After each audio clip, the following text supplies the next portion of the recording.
के पोखरा खनावेला घाट बनावेला अब के कर पड़ेला कर तरा मन हमाइले अब के कर पड़ेला कर तरा मन हमाइले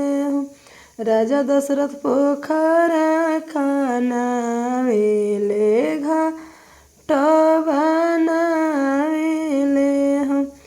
अब कौशल्या रानी के पड़ेला कर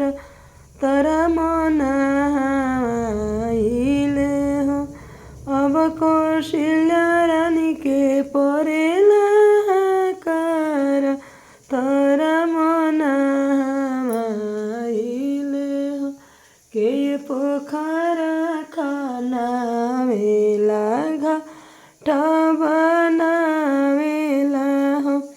अब के कर पड़ेला कर तरा मन हमाइले कौन बाबा पोखरा खनावेले